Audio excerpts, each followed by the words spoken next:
नमस्कार. अडीचच्या बातमीपत्रात मी विनायक घोडे आपलं स्वागत करतो. सुरुवातीला एक नजर ठळक बातम्यांवर.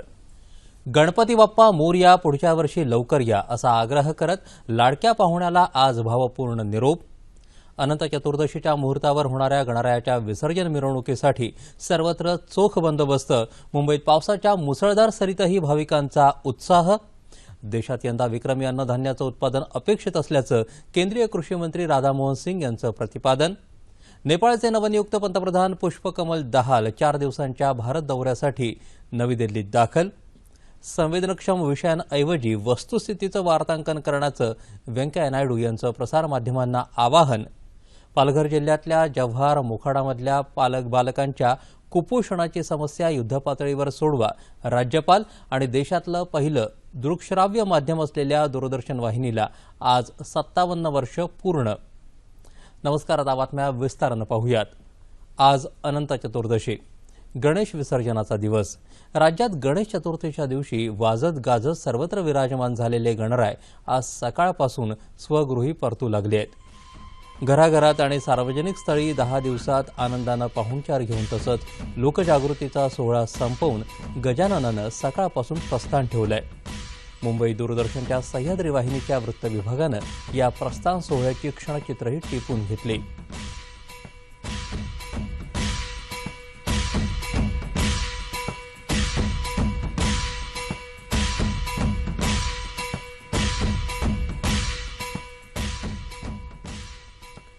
मुंबईत गिरगाव चौपाटी, शिवाजी पार्क आणि जुहू चौपाटी यासह अनेक ठिकाणी गणपती विसर्जन होत आहे.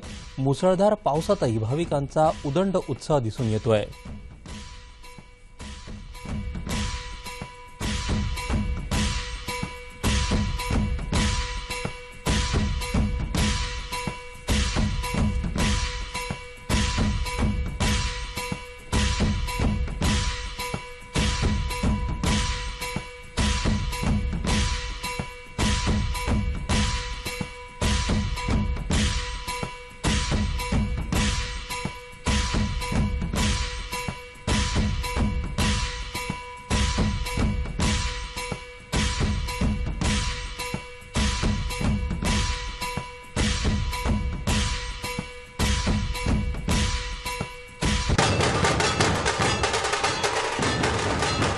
पुण्यात 5 मानाच्या गणपतीच्या विसर्जनाची मिरवणूक सुरू झाली आहे. कसबा गणपती, तांबडी जोगेश्वरी गणपती, गुरुजी तालीम, तुळशीबाग, केसरीवाडा या 5 गणपती मंडळांच्या मिरवणुका दरवर्षीप्रमाणे पारंपरिक पद्धतीनं निघाल्यात. कसबा गणपतीची पूजा पालकमंत्री गिरीश बापट यांनी केली.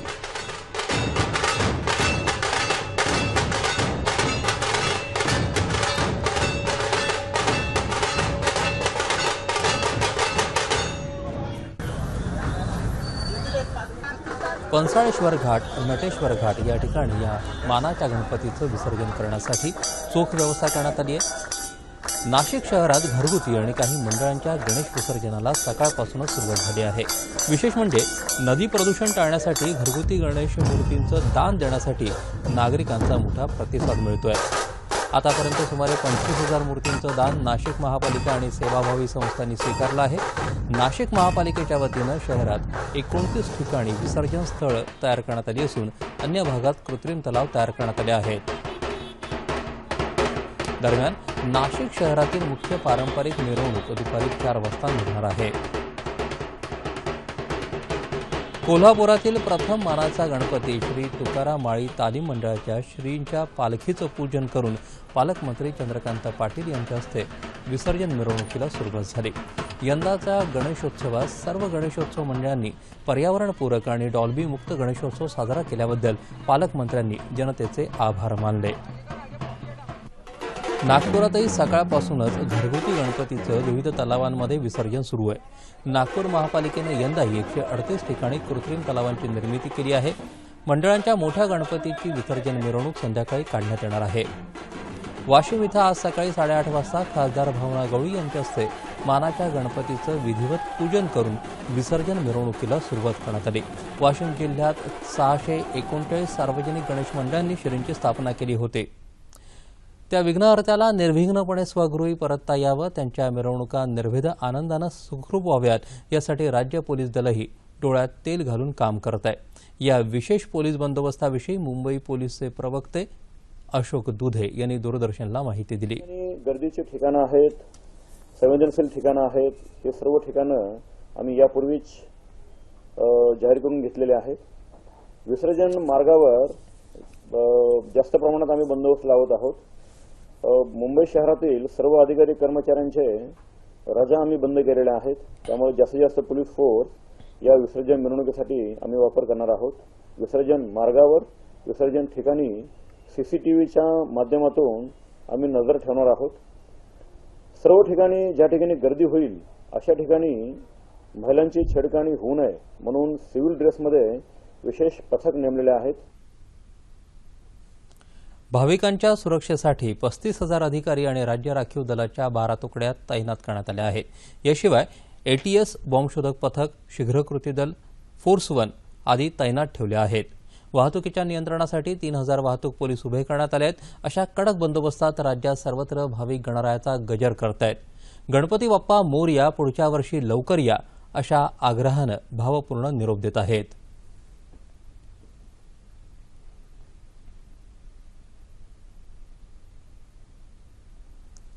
गणपती विसर्जनानंतर जमा होणाऱ्या निर्माल्य आणि इतर तत्सम पदार्थांची विल्हेवाट लावण्यासाठी नागपूरमधल्या फुटाळा तलाव इथं स्वच्छता मोहीम राबवण्यात येणार आहे. विविध संघटनांतर्फे 17 सप्टेंबरला सकाळी 10:30 ते 12:30 या वेळेत ही स्वच्छता मोहीम राबवण्यात येणार आहे. या उपक्रमात विविध 10 शाळांचे सुमारे 600 विद्यार्थी सहभागी होणार आहेत, अशी माहिती चिल्ड्रन मूव्हमेंट फॉर सिव्हिक अवेअरनेसच्या अध्यक्षा प्रणिता गंधे यांनी नागपूर इथं दिली. या उपक्रमात जनतेला सहभागी होण्याचं आवाहन त्यांनी केलं.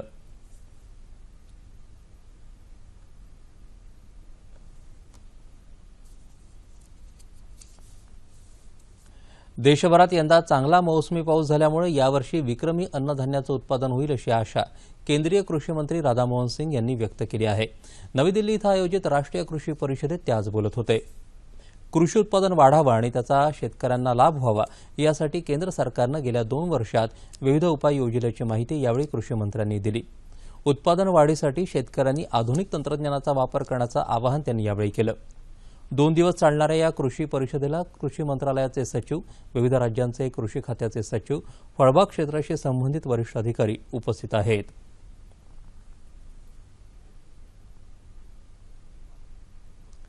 नेपाळचे नव्यानंच निवड झालेले पंतप्रधान पुष्पकमल दहाल उर्फ प्रचंड आजपासून 4 दिवसांच्या भारत दौऱ्यावर नवी दिल्लीत दाखल झाले. या दौऱ्यात ते राष्ट्रपती प्रणव मुखर्जी आणि पंतप्रधान नरेंद्र मोदी यांची भेट घेणार आहेत. गेल्या महिन्यात पंतप्रधानपदी विराजमान झाल्यानंतर प्रचंड यांचा हा पहिलाच विदेश दौरा आहे. याआधी नेपाळचे परराष्ट्र व्यवहार मंत्री डॉक्टर प्रकाश शरण हे सुद्धा भारत भेटीवर आले होते. भारतरत्न एम विश्वेश्वरय्या यांच्या जयंतीनिमित्त आज सर्वत्र अभियंता दिवस साजरा करण्यात येत असून ठिकठिकाणी विविध कार्यक्रमांचं आयोजन करण्यात आलं आहे. पंतप्रधान नरेंद्र मोदी यांनी ट्विटरच्या माध्यमातून अभियंता दिनाच्या शुभेच्छा दिल्या असून अभियंत्यांनी समर्पण भावनेनं आणि अथक परिश्रमानं लावलेल्या नवनवीन संशोधनाचं त्यांनी कौतुक केलंय. नागपूरच्या विश्वेश्वरय्या राष्ट्रीय प्रौद्योगिक संस्थेचा 14वा दीक्षांत समारंभ आज पार पडला. यावेळी प्रमुख पाहुणे म्हणून MS उन्नीकृष्णन यांनी विद्यार्थ्यांना पदवी प्रदान केली. केंद्रीय माहिती आणि प्रसारण मंत्री व्यंकय्या नायडू यांनी आज M विश्वेश्वरय्या यांच्या अर्धपुतळ्याला वंदन करून आदरांजली अर्पण केली. अभियंता दिनानिमित्त नायडू यांनीही शुभेच्छा दिल्या आहेत.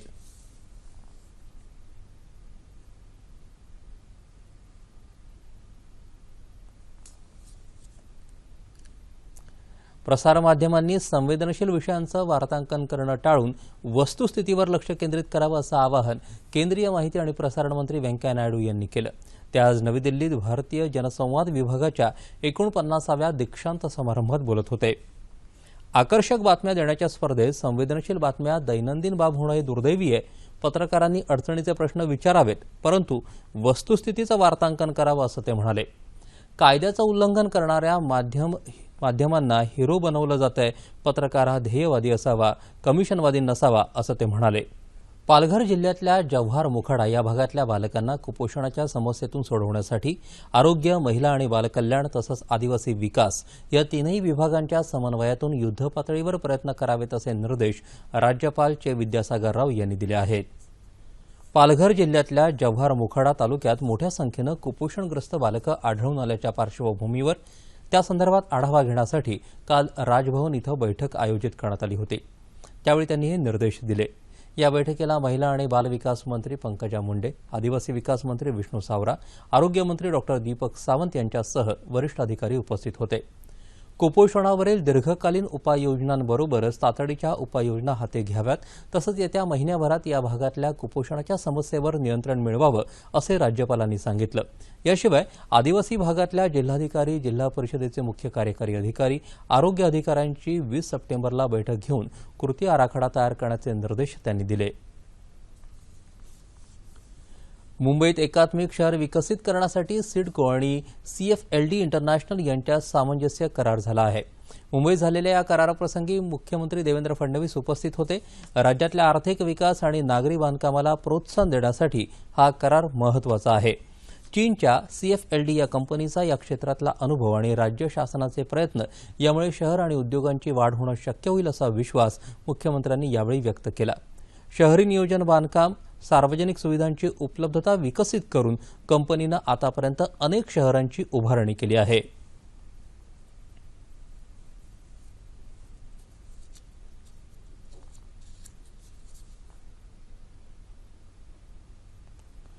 सहकार महर्षी मारुतराव घुले पाटील स्मृती पुरस्कार कॉम्रेड गोविंद पानसरे यांना आज मरणोत्तर देण्यात आला। त्यांच्या पत्नी उमा पानसरे यांनी हा पुरस्कार स्वीकारला। स्मृतिचिन्ह आणि 51,000 रुपये असं या पुरस्काराचं स्वरूप आहे। मारुतराव घुले पाटील यांच्या 86व्या जयंती दिनानिमित्त ज्ञानेश्वर साखर कारखाना सांस्कृतिक मंडळाच्या वतीनं अहमदनगर जिल्ह्यातल्या नेवासा तालुक्यातल्या भेंडा इथं आयोजित एका कार्यक्रमात पुरस्कार प्रदान करण्यात आला। समाजातील उपेक्षित आणि शोषित घटकांसाठी योगदान देणाऱ्या व्यक्तींना दरवर्षी हा पुरस्कार दिला जातो। यावेळी साहित्यिक उत्तम कांबळे, माजी आमदार नरेंद्र घुले यांनी गोविंद पानसरे यांच्या कार्याचा गौरव केला। हे स्पर्धेचे युग आहे, त्यामुळे स्पर्धेत टिकण्यासाठी आदिवासी विद्यार्थ्यांनी जास्तीत जास्त शिकावं, यासाठी लागणाऱ्या सोयी सुविधांसाठी शासन तुमच्या पाठीशी सदैव राहील, अशी ग्वाही आदिवासी विकास मंत्री विष्णू सावरा यांनी कर्जत पाथरज इथं दिली। पेण प्रकल्पातल्या शासकीय आश्रमशाळेच्या विद्यार्थ्यांच्या आरोग्य तपासणी आणि समुपदेशनासाठी देण्यात आलेल्या मोबाईल व्हॅनच्या उद्घाटन प्रसंगी ते बोलत होते। या कार्यक्रमाला आमदार सुरेश लाड उपस्थित होते। ही व्हॅन महिन्यातून 2 वेळा सर्व सुविधांसह प्रत्येक शाळेतल्या विद्यार्थ्यांची तपासणी करणार आहे। स्पर्धेच्या युगात विद्यार्थ्यांना याचा मोठा फायदा होईल, अशी अपेक्षा त्यांनी यावेळी व्यक्त केली।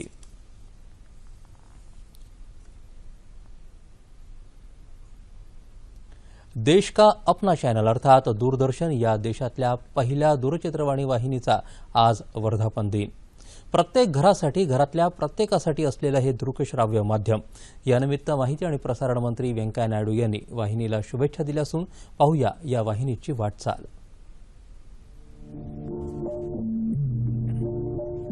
सन 1959, महिना सप्टेंबर, तारीख 15।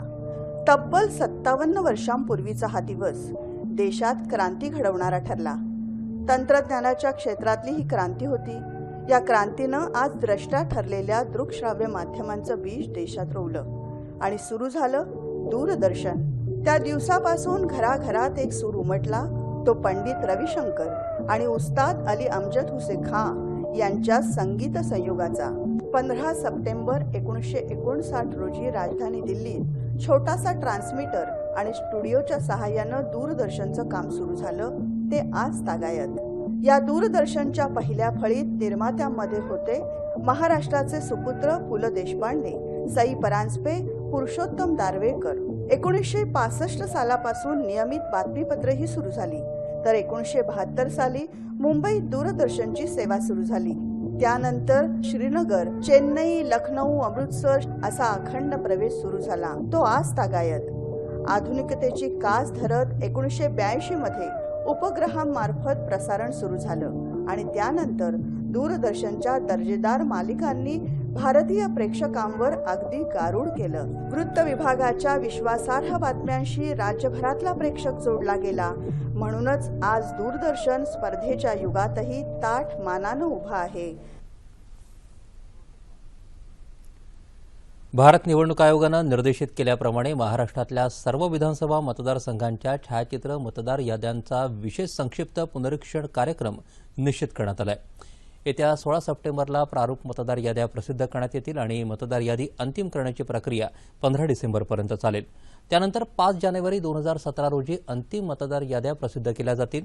1 जानेवारी 2017 रोजी ज्या भारतीय नागरिकांनी 18 वर्ष पूर्ण केली आहेत अशी व्यक्ती मतदार म्हणून नोंदणीसाठी पात्र आहे. अधिक माहितीसाठी www.ceo.maharashtra.gov.in या संकेतस्थळाला भेट द्यावी. बुलडाणा जिल्ह्यातल्या शेतकऱ्यांना पीक कर्ज वाटप करण्याच्या आतापर्यंतच्या कारवाईचा आढावा घेण्यासाठी बुलडाण्याचे खासदार प्रतापराव जाधव यांनी काल बुलडाण्यात जिल्हास्तरीय बँकर्स समितीची सभा आयोजित केली होती. या सभेत जाधव यांनी पीक कर्ज वाटप आणि पीक कर्ज पुनर्गठन प्रक्रियेत बँकेकडून शेतकऱ्यांना येणाऱ्या अडचणी जाणून घेतल्या. तसंच सभेत मार्गदर्शन केलं.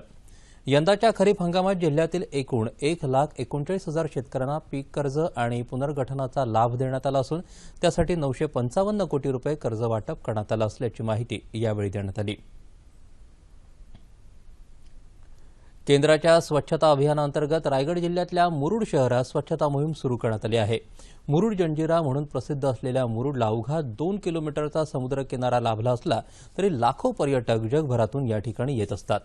परंतु शौचालयाच्या अभावामुळे आणि किनाऱ्यावरील अस्वच्छतेमुळे काही अंशी पर्यटन व्यवसायावर परिणाम होत होता.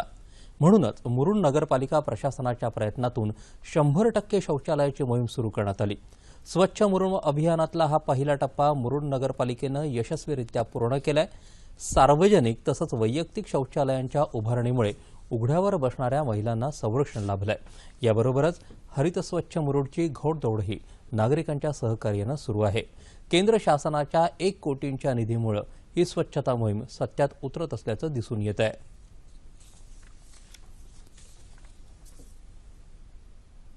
पहिल्यांदा आम्ही काय केलं, समुद्रकिनारी स्वच्छ करून घेतला आणि ज्यांना टॉयलेट नव्हते घरी, कारण अपुरी जागा असल्यामुळे टॉयलेट बांधू शकत नाहीत ना लोक, मग त्यांच्यासाठी आम्ही पहिल्यांदा टॉयलेट सार्वजनिक टॉयलेटची व्यवस्था केली. म्हणजे एकूण आम्ही 100 सीट तरी दिल्या मुरुडमध्ये. आणि त्यानंतर आम्ही त्यांना प्रत्येकाच्या घरी जर जागा असेल तर त्यांना सांगितलं आम्ही तुम्हाला पैसे देऊ आणि त्या तुम्ही टॉयलेट तयार करा. असे 100 घरं निघाले, 132 घरं निघाली की त्यांनी ते टॉयलेट बांधले. पूर्वी आमच्या बायका शौचाला पूर्ण उघड्यावर जायचे आणि आता नगरपालिकेने सुविधा दिलेल्या असल्यामुळे त्या बंदरवर शौचाला उघड्यावर जाण्याच्या ऐवजी पूर्णपणे संडासमध्ये जातात. पहिले संडासन होती तर पावसाळ्यात वगैरे खूप त्रास व्हायचा महिलांना, जास्त करून महिलांना. पण आता ना तर चांगली सोय झाली, लाईटिंग वगैरे आहे, तर दिवसा पण येऊ शकतात आणि रात्री पण येतात. मुरुड शहरात येणारे अनेक पर्यटक फिरतीवर असल्यामुळे त्यांच्यासाठी सार्वजनिक शौचालय आणि चेंजिंग रूम्सची आवश्यकता भासते. नगरपालिका त्याकरता प्रयत्नशील राहणार असल्याचं नगरपालिका मुख्याधिकाऱ्यांनी यावेळी सांगितलं. मराठीतले प्रसिद्ध नाट्य अभिनेते डॉक्टर दाजी भाटवडेकर उर्फ केशवचंद्र मोरेश्वर भाटवडेकर यांची आज जयंती. कीर्तनकार बुवांच्या आवाजाची आणि बोलण्याच्या ढंगाची ते हुबेहूब नक्कल करीत असत. भरदार आवाजाची देणगी मिळालेल्या दाजींनी संगीत नाटकात भूमिका करायला सुरुवात केली. कालांतरानं संभाषणात नाटकी अभिनिवेशानं बोलण्याऐवजी वास्तव शैलीनं बोलायची पद्धत सुरू झाली. त्यानंतर दाजी संगीत रंगभूमीकडे वळले. ते स्वतः उच्च शिक्षित आणि संस्कृत नाटकांचे गाढे अभ्यासक होते. मराठी रंगभूमीबरोबरच इंग्रजी, हिंदी आणि संस्कृत रंगभूमीवरही त्यांनी काम केलं. मुंबईचे महापौर म्हणूनही त्यांनी काम केलं आहे.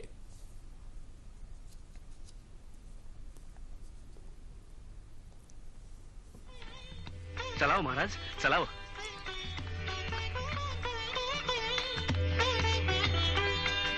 यावं महाराज, यावं, आत यावं. या या या या या से या.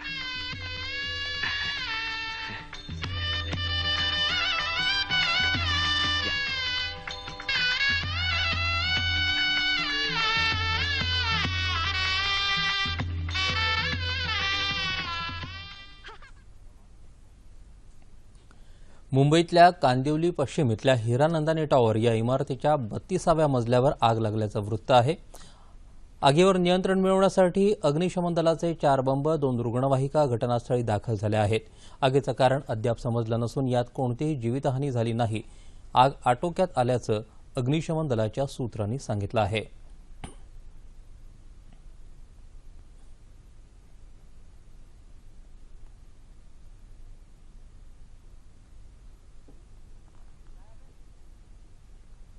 आता जाणून घेऊयात हवामानाची स्थिती. अनेक दिवसांच्या विश्रांतीनंतर मुंबईत आज सकाळी पावसानं जोरदार हजेरी लावली. मुंबईलगतच्या ठाणे आणि पालघर जिल्ह्यातही पाऊस पडला असल्याचं आमच्या प्रतिनिधींनी कळवलं आहे. सिंधुदुर्ग जिल्ह्यात अधूनमधून पावसाच्या सरी पडत आहेत. रायगडमध्येही पावसाच्या तुरळक सरी पडत आहेत. उस्मानाबाद जिल्ह्यात रात्रीपासून पावसाची रिमझिम सुरू आहे. जालन्यामध्ये रात्री हलका पाऊस पडला तर मराठवाड्याच्या अनेक भागात पावसाची रिपरिप सुरू आहे. बीड जिल्ह्यात गेल्या 24 तासात 31.5 मिलीमीटर पावसाची नोंद झाली आहे, तर उस्मानाबादमध्येही रात्रभर पावसाची संततधार होती. येत्या 36 तासात मराठवाड्यात मुसळधार पाऊस होण्याची शक्यता हवामान विभागानं वर्तवली आहे. मराठवाड्यात आतापर्यंत वार्षिक सरासरीच्या 69% पाऊस झालाय. त्यामुळे विभागातली लहान मोठी धरणं अद्याप पुरेशी भरलेली नाहीत. हवामान जाणून घेतलं. आता पाहूया ठळक बातम्या पुन्हा एकदा. गणपती बाप्पा मोरया, पुढच्या वर्षी लवकर या असा आग्रह करत लाडक्या पाहुण्याला आज भावपूर्ण निरोप. अनंत चतुर्दशीच्या मुहूर्तावर होणाऱ्या गणरायाच्या विसर्जन मिरवणुकीसाठी सर्वत्र चोख बंदोबस्त. मुंबईत पावसाच्या मुसळधार सरीतही भाविकांचा उत्साह. देशात यंदा विक्रमी अन्नधान्याचं उत्पादन अपेक्षित असल्याचं केंद्रीय कृषी मंत्री राधामोहन सिंह यांचं प्रतिपादन. नेपाळचे नवनियुक्त पंतप्रधान पुष्पकमल दहाल 4 दिवसांच्या भारत दौऱ्यासाठी नवी दिल्लीत दाखल. संवेदनक्षम विषयांऐवजी वस्तुस्थितीचं वार्तांकन करण्याचं व्यंकय्या नायडू यांचं प्रसारमाध्यमांना आवाहन. पालघर जिल्ह्यातल्या जव्हार मोखाडामधल्या बालकांच्या कुपोषणाची समस्या युद्धपातळीवर सोडवा, राज्यपाल. आणि देशातलं पहिलं दृकश्राव्य माध्यम असलेल्या दूरदर्शन वाहिनीला आज 57 वर्ष पूर्ण. याबरोबरचे बातमीपत्र संपलं. पुन्हा भेटूया संध्याकाळी 5 वाजता आपल्या सह्याद्री वाहिनीवर.